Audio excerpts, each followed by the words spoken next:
Pour moi, l'historien, la véritable fonction de l'historien est essentielle.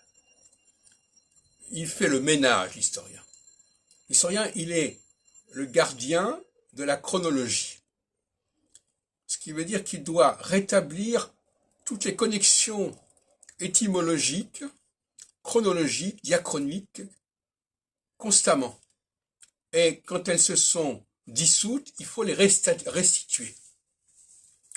Donc un travail d'historien, un doctorat en histoire, en plus le doctorat d'État, ça n'existe plus, enfin, HDS, hein,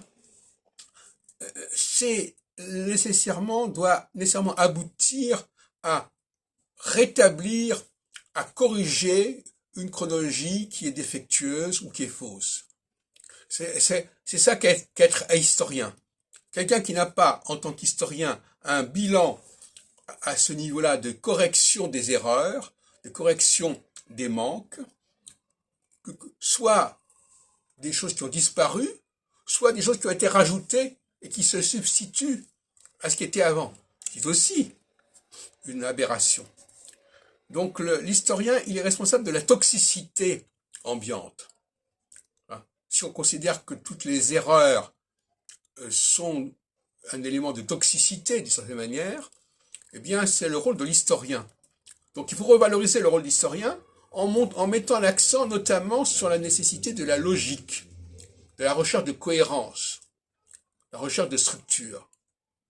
L'historien ne peut pas se contenter de dire voilà, il y a un document qui est là, qu'on a retrouvé, parce que le document peut être un faux d'abord, peut être antidaté, et deuxièmement parce qu'il y a des documents qu'il faut aborder de manière archéologique.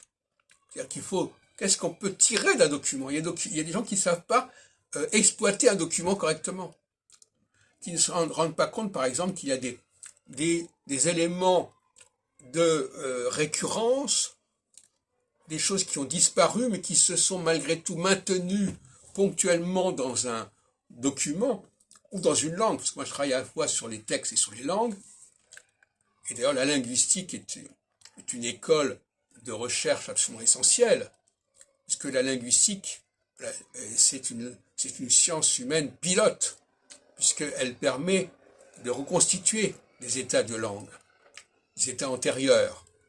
Elle permet de corriger aussi des déviances, des erreurs. Et quelqu'un qui est historien et qui n'a pas une formation linguistique, c'est un piètre historien qui n'a pas été formé correctement.